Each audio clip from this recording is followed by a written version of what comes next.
Alors là, je me trouve dans l'ancienne demeure de Monsieur Diard, qui est décédé il y a plusieurs années. Et je redécouvre après des années ce lieu qui fut pour moi un endroit particulier et précieux.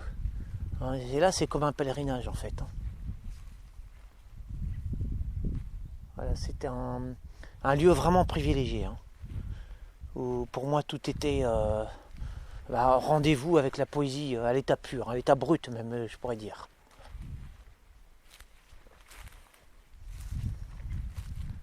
Voilà. Alors tous ces souvenirs, bien sûr, me sont chers, mais aussi sont parfaitement, enfin, je veux dire, ne concernent que moi, quoi. Voilà, c'est-à-dire que ce n'est pas partageable, mais c'est quand même intéressant de vous montrer, cet aspect-là de mon passé, en fait, de ma vie. Voilà, pour ceux qui s'intéressent à ma vie, bien sûr, parce que je vais pas non plus, je vais pas me positionner comme le centre de l'univers. Ça, je sais bien que c'est parfaitement normal, c'est humain, que tout le monde ne va pas s'intéresser à cet aspect-là de mon existence. Alors là, oui, j'ai eu un petit bruit. Alors bien sûr, c'est le toit s'effondre là. Ouais, le toit est éventré. Ça tombe en ruine. C'est délaissé. Bon, ça a un charme, ça a du charme. C'est triste en même temps. Mais ce n'est pas dénué de charme. Voilà. Donc, là, pour moi, ça c'était un lieu, et d'ailleurs ça reste. Là, c'est le prolongement. Disons, c'est la ruine, je dirais, de ce qui était avant une semi-ruine, disons une friche. Voilà, c'était une friche pleine de poésie, une friche. C'était la vie de Diard, c'est-à-dire c'était l'ancien temps, c'était vraiment un autre monde, une autre époque, un autre siècle. C'était une plongée à chaque fois dans le passé, jusqu'au Moyen-Âge, je peux affirmer ça. Tellement c'était vraiment archaïque, c'était très très éloigné très loin du XXe siècle. C'est très loin sous quasiment tous les aspects. C'était très loin de par la mentalité de l'hôte de ces lieux, de M. Diard, et l'empreinte qu'il a eue sur ce lieu. C'était vraiment une autre époque, un autre monde, un autre univers. Et c'était purement poétique.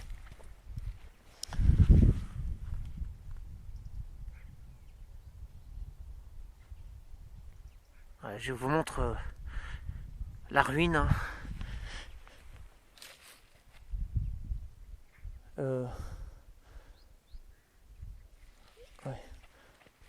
Voilà, la ruine, une belle ruine, quoi. La ruine d'un monde de poésie. Je me répète parce que je sais bien, je me répète, mais c'est ça en fait, parce que la poésie, c'est aussi ce qui manque à notre siècle. Disons que quand je parle de poésie, là, c'est une forme brute et directe, immédiate, accessible de poésie. C'est la poésie de la nature, la poésie de l'authenticité, du vrai, la poésie de Monsieur Diard en fait, qui est un rescapé, vraiment, qui est un rescapé des temps anciens, voilà, qui aujourd'hui bien sûr n'est plus de ce monde. Bon ben voilà, je vous ai montré cette chose.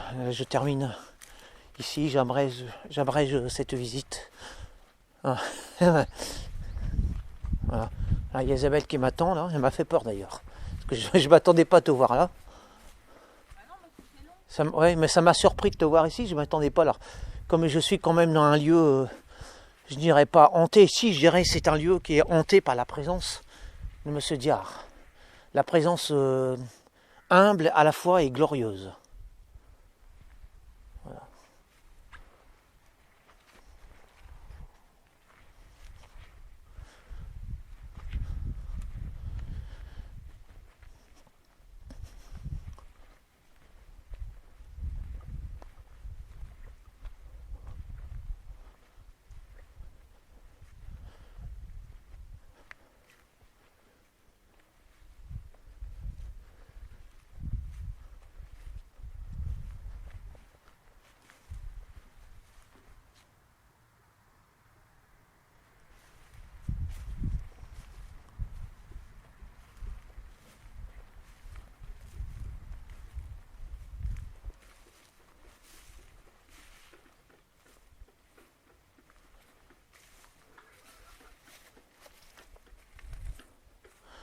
Ah bah, il y a encore des... Visiblement, ces bâtiments sont utilisés. Alors je pense que c'est par le neveu de Monsieur Diard, parce qu'il y a des poules là. Donc ils sont pas si abandonnés que ça. Bon, même si ça tombe en ruine, bon, disons c'est une utilisation anecdotique et accessoire. Hein.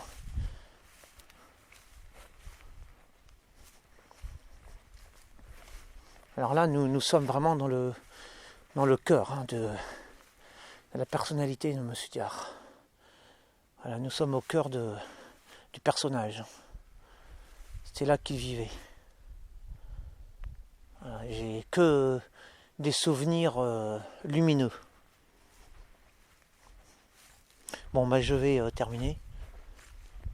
Je vous remercie de m'avoir accompagné dans cette visite pèlerinage. Enfin, je vous remercie, mais en même temps, je suppose que ça vous a plu également. Sinon, vous ne m'auriez pas suivi.